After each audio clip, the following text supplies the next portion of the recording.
ሰበር ዜና ጥር 27 2018 ጤናና ፍቅር ይስጥልኝ ውድ አድማጭ ተመልካቾች እንደምን አረፈዳችሁ። የሰዓቱን አበይትና ሰበር ዜናዎች ይዤ ቀርብ ያለው። በቅድሚያም አርዕስተ ዜናዎቹን በማስቀደም ጀምራለሁ። በወሎ ተአምር ተሰራ። አገዛዙ ባለምጡቅ አእምሮ ብሎ የሌተናል ጀነራልነት ማዕረግ ያሸከመው ጀነራል በቀለ ዱጋሳ በወሎ ተገደለ። ጀነራሉን ሲያጅቡ የነበሩ በርካታ ወታደሮችን ጨምሮ ዙ 23 አመድ ሆነዋል። ከነዚህ በተጨማሪም በሌሎች የወሎ ግንባሮች በመቶዎች የሚቆጠሩ የአገዛዙ ወታደሮች የተገደሉበት ከባባድ ውጊያዎች ሲደረጉ በበርካታ ቀጠና በጀግንነት ከፊት በመቅደም ጀብዱ ሲሰራ የነበረው ፋኖ ሀቢብ በጀግንነት ለአማራ ሕዝብ ሲል ተሰውቷል። ዝርዝር ዘገባ ከወሎ ይዘናል። ወዲህ ደግሞ በሸዋና ኦሮሚያ አዋሳኝ አካባቢዎች ከባድ ውጊያ ሲደረግ የአገዛዙ ጦር በፋኖ ታጭዶ ሲከመር ውለዋል።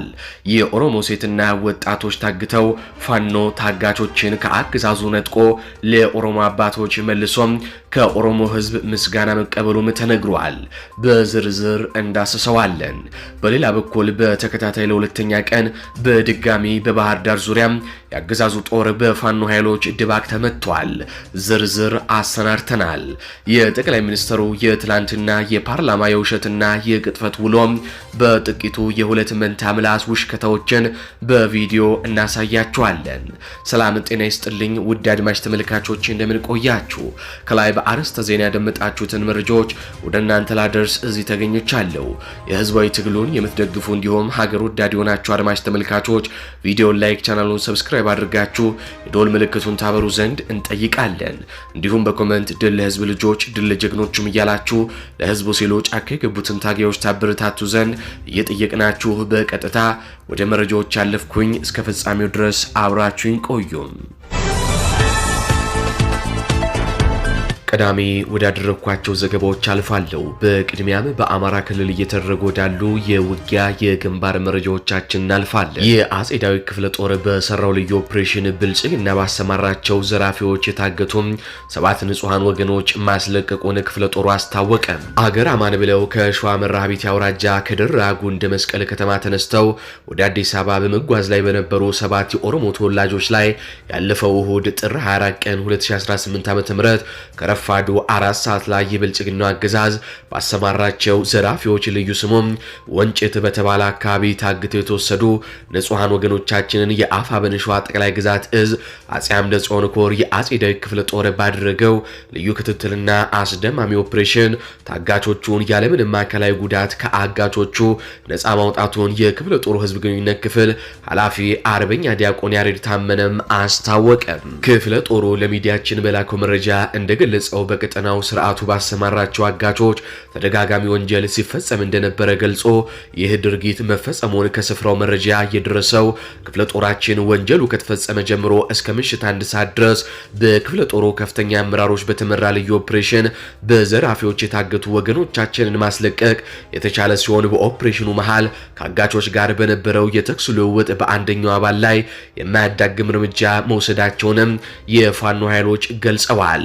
ከታገቱት 7 ንጹሃን ወገኖች 5ቱ ሴቶች ሲሆኑ 2ቱ ደግሞ ወንድ መሆናቸውን የገለጸው ክፍለ ጦሩ የታገቱ ወገኖች የቅርብ ቤተሰቦች በተገኙበት በትላንትናው ዕለት በሰላም መሸኘታቸውን በመግለጽ የታጋች ወገኖች የህዝብ ልጅ የሆነው የአማራ ፋኖ ላደረገላቸው ሁሉ ታላቅ ምስጋና ማቅረባቸውን አርበኛ ዲያቆን ያሬድ ታመነ በላከው መረጃም አረጋግጠዋል። በዚህ የፋኖ ተግባር የተደነቀው የኦሮሞ ህዝብ ልጆቹን ፋኖ ነፃ ስላወጣለት አመስግኖም አገዛዙ የሚሰራውን ፕሮፓጋንዳ መሬት ላይ የቀረና የውሸት መሆኑንም ተገንዝቧል ነው የተባለው። በዚሁ አካባቢ ሌላ ኦፕሬሽንም ተሰርቷል። የአማራ ፋኖ ብሔራዊ ንቅናቄ ደቡብ አማራ ቀጠና አሳምኖ እዝና ምስራቅ አማራ ቀጠና በሚኒሊክ እዝ በሁለቱ ጥምረት በደራና በወግዲ ግንባሮች የአብይን ሰራዊት ድባቅ መተውታል። ደራ ወረዳና በደቡብ ወሎ ወግዲ አካባቢዎች የአገዛዙ አብይ አህመድ ኃይሎች በአሳምኖ ልጆች በሁለት አቅጣጫ የከፈቱት መጠነ ሰፊ ጥቃት የብልጽግናን ኃይል እንዲመታ አድርጎታል። አድርጎታል። ሆኖም በትላንትናው ዕለት በብልጽግናው በራስ ጠባቂ መከላከያ በኩል የተቀናጀ የመልሶ ማጥቃት እቅድ ተይዞ ነበር። ጥቃቱን በሁለት ዋና ዋና አቅጣጫዎች ላይ ያተኮረም ነበር።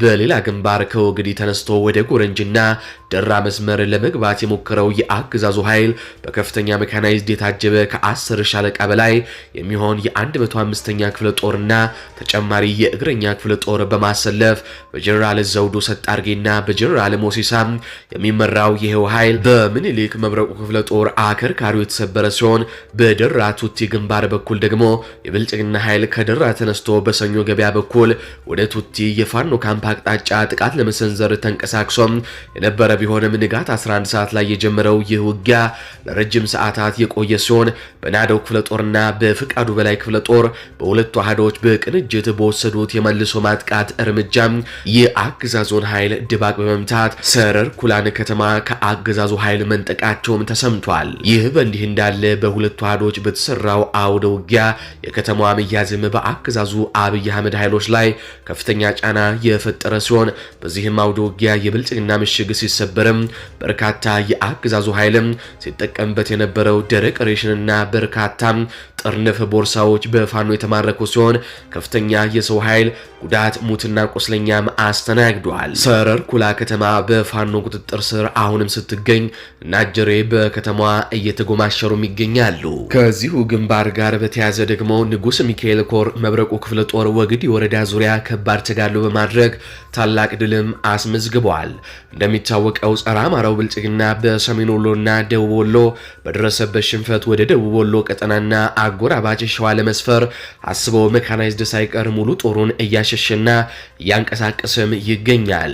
ከዚህ ጋር ተያይዞም በትላንትናው ዕለት ሙሉ ኃይሉን ሰብስቦ በወግዲ ወረዳ አድርጎ ወደ ሸዋ ለመውጣት የሞት ሽረት ከባድ ትንቅንቅ ለማድረግ ቢሞክርም መብረቆቹ የሚቀያየረውን የብልጽግናን ኃይል ሙሉ በሙሉ በሚባል ሁኔታ በመምታት ታላቅ ጀብዱም ፈጽመዋል። ንጉስ ሚካኤል አሊኮር መብረቁ ክፍለ ጦር የብልጽግና ሰራዊት ሰብሮ ሊወጣ የነበረበትን ስትራቴጂክ ቦታ በወግዲ ወረዳ ጎረንጅ ቀጠና ከሌሊቱ 11 ሰዓት ጀምሮ በደፈጣና በፊት ለፊት ውጊያ ሙትና ቁስለኛም አድርገውታል። በነበረውም ተጋድሎ የብልጽግና ኃይል ምድር ገበያ ላይ የገባው ኃይል በደፈጣ ሙሉ በሙሉ ሲደመሰስ መልሶ ቢደራጅም በድጋሚ ኢላላና አጋምሳ ከተባሉ ቦታዎች ላይ በተሰነዘረ የፊት ለፊት ማጥቃት የብልጽግናው ሰራዊት ላይ ከፍተኛ ጉዳት በማድረስ ካሰበበት ቦታ ሳይደርስ ወደ ኋላ በከባድ ኪሳራ እንዲመለስም ተገዷል።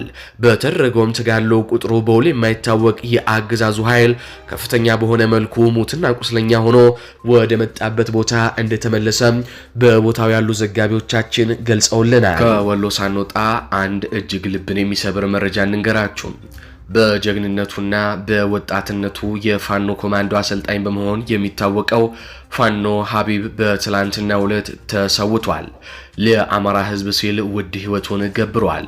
በወሎ በነበሩ በተለያዩ ግንባሮች በከፍተኛ ሁኔታ ከአንድ ቦታ አንድ ቦታ እየተፈናጠረ ከፊት በመቅደም ትልልቅ ያገዛዙ ምሽጎችን ቀድሞ በመስበር የሚታወቀው ፋኖ ደፋሩ ሀቢብ በትላንትናው ዕለት ለአማራ ሕዝብ ሲል መስዋዕትነትን ተቀብሏል።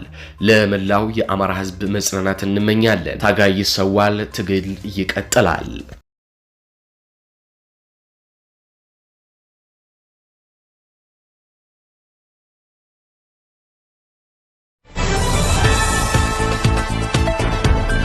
እዚሁ ወሎ ላይ ስንቆይ ሰበር ዜና ተሰምቷል። ሌተናል ጀነራል በቀለ ዱጋሳ በቅጽል ስሙ በሰራዊቱ ውስጥ ሜጋ ተብሎ የሚጠራው አገዛዙ አለኝ ከሚላቸው ባለምጡቅ አእምሮ ጀነራሎች ውስጥ አንዱ የሆነው በቀለ ዱጋሳ በወሎ ተገደለ።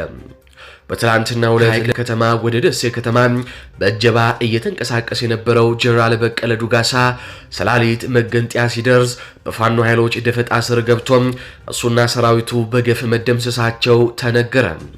ጥቃቱ ከምሽቱ 2 ሰዓት ላይ የተፈጸመ ሲሆን ጀነራሉን አጅቦ ሲንቀሳቀሱ የነበሩ ወታደሮች መካከል 22 የሚጠጉ ሞት ሲሆኑ እስካሁን ቁስለኞች ብዛታቸው አልታወቀም ተብሏል። ጀነራል በቀለ ዱጋሳ አዲስ የተቋቋመውን የአገዛዙን 11ኛ እዝ ወታደሮች አሰልፎ ወደ ደሴ እየወጣ ባለበት በተፈጸመው ጥቃት ጀነራሉን ሲያጅቡ ከነበሩና በደሴ ዙሪያ ላለው ውጊያ ሲንቀሳቀሱ ከነበሩ ሁለት ዙ 23ቶች አንዱ ሙሉ በሙሉ በፋኖ ጥቃት የወደመ ሲሆን መካከለኛ ርቀት ተኳሽ መሳሪያም የተገጠመባቸው ፓትሮሎችም በፋኖ ነደዋል ነው የተባለው። ጀነራሉ በመብረቄ ጥቃቱ በመጀመሪያ ደቂቃዎች የተገደለ ሲሆን ከዛ በኋላ መከላከያ ሰራዊቱ የተወሰነ ተኩስ በማድረግ ራሱን ለማዳን ቢጥርም ሌሎች ተጨማሪ ወታደሮችን በደፈጣው አሳጭዶ የቀረውን ጥቂት ኃይልና መሳሪያ በማትረፍ ወደ ኋላም ተመልሷል ነው የተባለው። በዚህ ጥቃት ድንጋጤ ውስጥ የገባው መከላከያ ሰራዊቱ በሳሲት መገንጠያ አቋራጭ መንገዱን አሁንም ዝግ ሲያደርገው በዋናው የደሴ መስመር የሚደረጉ እንቅስቃሴዎች ላይም ከፍተኛ ፍተሻ እያደረጉ ሲሆን መኪና ውስጥ የሚያገኙትን ወጣቶች ቀልባቸው ያልተመቻቸውን እያነሱ እንደሚወስዱም ተነግሯል። ትላንት የተገደለው ጀነራል ባለምጡቅ አእምሮ ተብሎ በአገዛዙ የሚሞካሽ ሲሆን ከሌሎች የአብይ አህመድ ጀነራሎች አንጻር በርካታ የትምህርት ዝግጅት እንዳለው ተነግሯል። የአፋብን የሚኒልክ እዝ ፋኖች ይህንን የአገዛዙን መመኪያም በትላንትናው ዕለትም ሽኝት አድርገውለታል። ይህ በእንዲህ እንዳለ ደግሞ ወደ ጎጃም ስናልፍ አፋብን ቴዎድሮስ እዝ 102ኛ ኮር 22ኛ ክፍለ ጦር ከፍተኛ ግምገማ ካደረገ በኋላ በብልጽግና ላይ ለተከታታይ ሁለተኛ ቀን በባህር ዳር ዙሪያ የደፈጣ ሰርጀሪውን ሰራ። 22ኛ ክፍለ ጦር ወጥ የሆነ የሥራ ግምገማ ካደረገ ማግስት እጅን በአፍ የሚያስጭኑ ጥቃቶችን በብልጽግና ሰራዊት ላይ እየፈጸመ ይገኛል። በትላንትናው ዕለት የጠዋት ጀንበሩ ልጠልቅበት 11ኛው ሰዓት ላይ በጣረሙት ፍርጋጭ ላይ የሚገኘው ብልጽግና በሰቀለጥ ቀበሌ ገበያ ላይ ህገወጥ የጤና መድህን በግዴታ ትከፍላላችሁ እያለም ሲያንገላታ መዋሉን መዘገባችን ይታወቃል።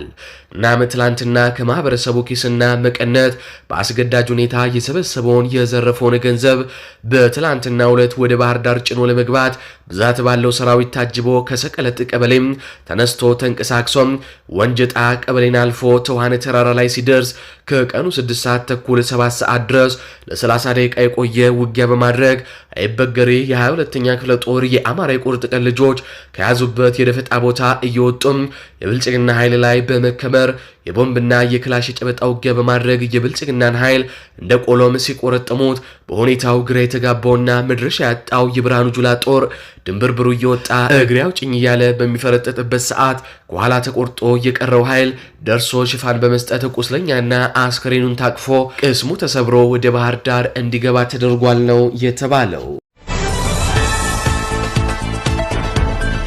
በመጨረሻም የትላንቱን የአብይ አህመድ የፓርላማ ውሎ እንመልከት። ውሸት፣ ቅጥፈት፣ ድንፋታ፣ ጉራና ቀረርቶ የሞላው የአብይ አህመድ የትላንቱ የምክር ቤት ውሎ እንደተለመደው አዲስ ነገር ሳይኖረው እጅ እንዳለ ያበቃ ይመስላል። ውስጡን የሰላም እጦትና ፍርሃት እያናወጠው እንዳለ ከሁኔታው በሚገባ መረዳት ይቻላል። የትላንቱ የጠቅላይ ሚኒስትሩ ውሸት ደግሞ ክብረ ወሰን የሰበረ ነው። ስለ ኢኮኖሚ እድገት የሚወራውን ማንሳት የእሱን ውሸት ባዶ ዲስኮር መልሶ ማስተጋባት ስለሚሆን እንተወው፣ አንድም እውነት ስለሌለው። ይልቅስ በተገላቢጦሽ ሀገሪቷን መቀመቅ እየወሰዳት መሆኑን መሬት ላይ ያሉ ሁነቶች ቁልጭ አድርገው ስለሚመሰክሩ ሌላ ነገር መጨመር አያስፈልግም።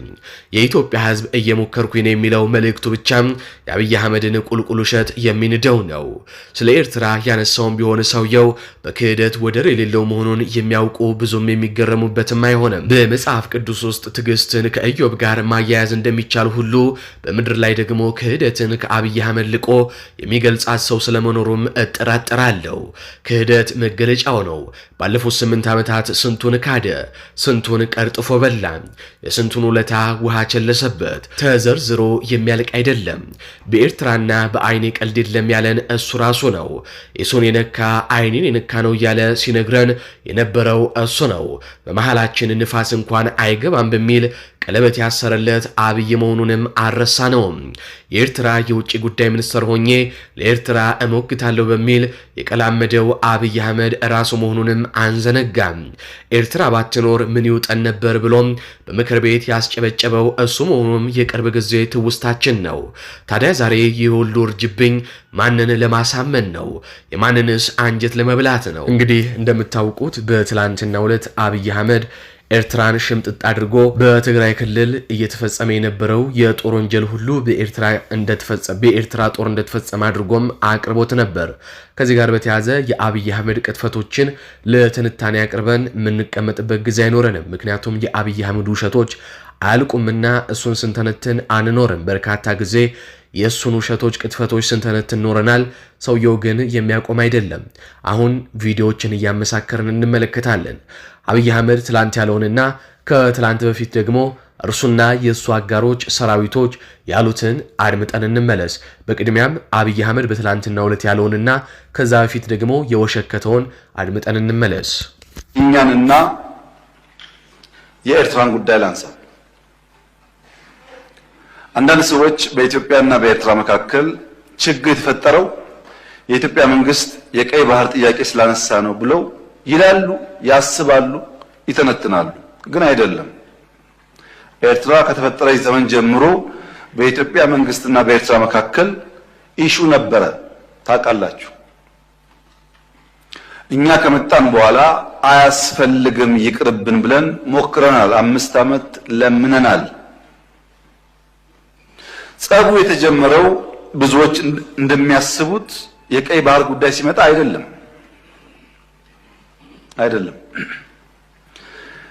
በትግራይ ውጊያ ሲጀመር የመጀመሪያው ዙር ውጊያ ሽሬ ካስለቀቅን በኋላ የኤርትራ ጦር ከኋላ ኋላ ተከትሎ ሽሬ ገብቶ የአንዳንድ ሰዎችን ግለሰቦች ቤት ማፍረስ፣ ፎቅ ማፍረስ ሲጀምር ጸብ ተጀምሯል። አልተናገርንም እንጂ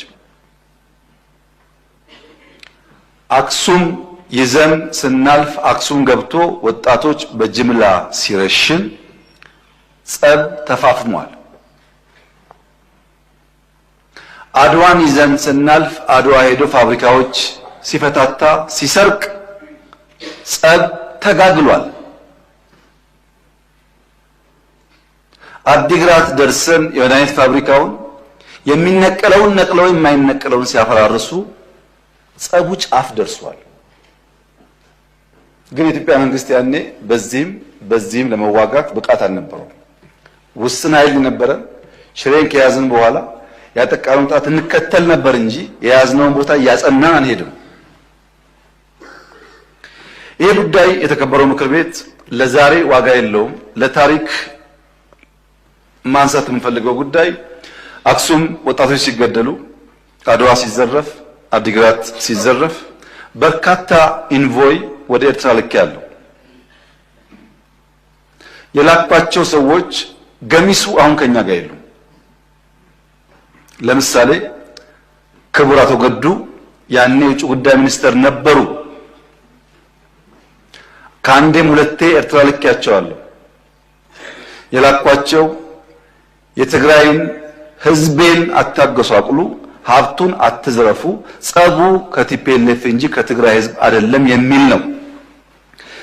አቶ ገዱ አሁን እኛ ጋር የሉም፣ ግን ክር አላቸው፣ ህሊና አላቸው። ዛሬ ቢደብቁ በታሪክ ውስጥ ይወጣል። ለምን ጉዳይ ነው እንደተነጋገሩ እሳቸውም ያውቃሉ፣ ሻዕቢያም ያውቃል፣ እኛም እናውቃለን። አሉ፣ አልሞቱም። እሳቸው አክሰስ ይደረጋሉ፣ ሊናገሩ ይችላሉ። ለክራቸው ሲሉ፣ ለእምነታቸው ሲሉ ማለት ነው። ለምን ጉዳይ እንደሄዱ በእሳቸው መፈታት ሲያቅተው አቶ ደመቀ ልክ ያለው አቶ ደመቀ አሁን እኛ ጋር የሉም። በህይወት ስላሉ ለእምነታቸው ለሌላቸው ሊጠየቁ ይችላሉ። ለምን ጉዳይ እንደሄዱ ያውቃሉ። ከነሱም ውጭ አሁን ሲስተም ውስጥ ያሉ 2-3 ሰዎች ልክ ያሉ። አሁን ደግሞ ከወራት እንዲሁም ከዓመታት በፊት እሱና የሱ ጀነራሎች እንዲሁም የሱ ሹማምንቶች የተናገሩትን ደግሞ አድምጠን እንመለስ። በአንድ ራስ ሁለት ምላስ። ጎረቤቶቻችንን ካልያዝን ፈተና ይገጥመናል የሚል ሐሳብ ነበረን። ደሞ አየነው በተግባር። ዘንድሮ ከኤርትራ ጋር ታርቀን ባይሆን ኖሮ ምን ሊፈጠር እንደሚችል መገመት ያስቸግራል። መታረቃችን የግለሰቦች አለመሆኑን፣ መታረቃችን የህዝቦች መሆኑን ከኤርትራ መንግስት በላይ የኤርትራ ህዝብ በተግባር አሳይቶናል። እሱም በኋላ መጣበታለሁ። ሶማሌ ስንሄድ እኛ እኮ እናንተን አናምናችሁም፣ በክልል ከፋፍላችሁ የምታባሉን እናንተ ናችሁ፣ የእናንተ መንግስት ነው ይሄን የሚያደርገን፣ በጣም እንጠላቸዋለን የሚል ሳይደብቁ ነገሩን። ሳውዝ ሱዳን ስንሄድ አሁን እኮ የምንባላበት ነገር በሙሉ የእናንተ ውጤት ነው። በኢጋድ ውስጥ ስዩም መስፍን የሚባል ሰው መደባችሁ አባልቶን አከፋፍሎ ወጣ። ልንታረቅ አልቻልንም። እናንተ እኮ ጎረቤት በሙሉ እናንተ እኮ ብሎ የሚጠላት ሀገር ነበረች ኢትዮጵያ። የተከበረው ምክር ቤት ማወቅ አለበት ይሄን። ይሄ እዚህ ያየነው መከፋፈልና ማጣላት ውጭም ነበረ። በጎሳም በምን መከፋፈል ስለነበረ ከፍተኛ ጥላቻ ነበራቸው እኛ ላይ። ይሄን ለመጠገን የጎረቤት ሀገራት አጋርነት ማጠናከር አለብን። ሚዛን መጠበቅ አለብን። ቅድሚያ ለዜጎች ክብር መስጠት አለብን ብለን ስራ ጀመርን። አንዱ የኤርትራ ጉዳይ ነው። ኤርትራ በጋራ ነው የወሰነው። ብልጽግና አልወሰንም። ኢህአዴግ ነው የወሰነው። ጁንታው ነው የወሰነው። የአልጀርስ ስምምነት እንቀበል ብሎ ቃለ ጉባኤው አለ ታውቃላችሁ። ከዛ በኋላ ፓርላማ መጥቻ አቅርቤዋለሁ ሐሳቡ። ግን እርቁ እንዳይፈጸም ያልተቆፈረ ጉድጓድ የለም።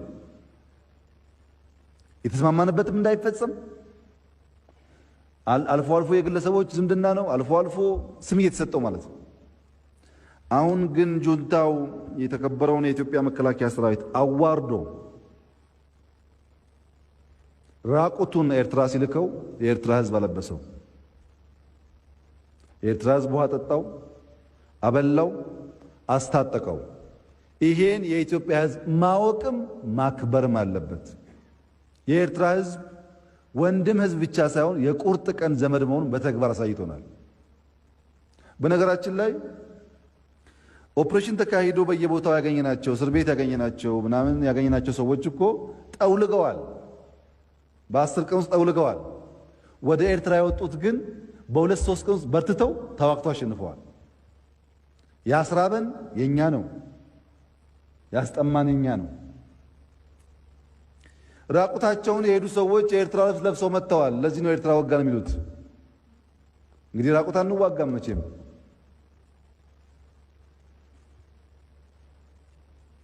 በዚህ ኦፕሬሽን ለኤርትራ ህዝብና መንግስት፣ ለሱዳን ህዝብና መንግስት፣ ለጅቡቲ ህዝብና መንግስት፣ ለሶማሌ ህዝብና መንግስት፣ ለኬንያ ህዝብና መንግስት፣ ለደቡብ ሱዳን ህዝብና መንግስት ከፍተኛ ምስጋናና ክብር በተከበረው ምክር ቤት ፊት ማቅረብ ፈልጋለሁ። ጀግናው የኤርትራ ሰራዊት የጋራ ጠላትን በጋራ በመቀጥቀጥ ከከፍተኛ ጀነራል መኮንኖቹ ጀምሮ ከኢታማዦር ሹሙ ጀምሮ እስከታች ያለው ሰራዊት የእዝ አዛዦች፣ ክፍለ ጦር አዛዦች አብሮ እንደተገነባ አብሮ እንደሰለጠነ ሰራዊት በከፍተኛ ትስስር ዘንድሮ ከኤርትራ ጋር ታርቀን ባይሆን ኖሮ ምን ሊፈጠር እንደሚችል መገመት ያስቸግራል። መታረቃችን የግለሰቦች አለመሆኑ መታረቃችን የህዝቦች መሆኑን ከኤርትራ መንግስት በላይ የኤርትራ ህዝብ በተግባር አሳይቶናል። በጣም ነው የምናመሰግነው የኤርትራ ህዝብና መንግስት ስላደረገው ነገር። ከዚህ የደረስነው ስንት መስዋዕት ከፍለን እዚህ ደረስነው። እኛም ፌደራልም ይሁን ባንድ ላይ ስለነበር ብዙ መስዋዕት ከፍለን ገዝገዝተናል። ይሄ መስዋዕታችን አሁን ማቀር ያለበት ነው። ስለዚህ እኛ የምንለው ብዙም የለም። እንዴ ተጋገዝ እነሱም ስለሚገልጹት እኛም ስለምንገልጸው እነሱም ባንድ ላይ ስለተዋል ከፍለናል። እንደ ኤርትራ ሰራዊት ከፍለናል። ከዚህ በኋላ የኤርትራ ችግር የኛ ችግር፣ የኛ ችግር የኤርትራዊ ችግር። ኤርትራ በኢትዮጵያ ጉዳይ ላይ አሁን ባለው ምዕራፍ ውስጥ ገብታለች ወይ እስካሁን ድረስ የተጨበጠን ገብታለች የሚለው ነገር የሚያረጋግጥ የትኛውም አካል የለም። ቲፒኤልኤፎች በአደባባይ ይናገራሉ። ከዚህ ቀደም ሮይተርስ ላይ ይመስለኛል አንድ ዘገባ የኤርትራ መንግስትና ህዝብ ያደረገልን ውለታ ገና አልታጥም ያልጨረሱ። እኔ ዛሬ የወያኔ ታንክ አዲስ አበባ ሮድ ያደርግ ነበር የሚል ግምት አለ። አንዳንድ ወታደሮች ያወዱ ምን ሲሰው ግን ረድቶም እና ገና ያንን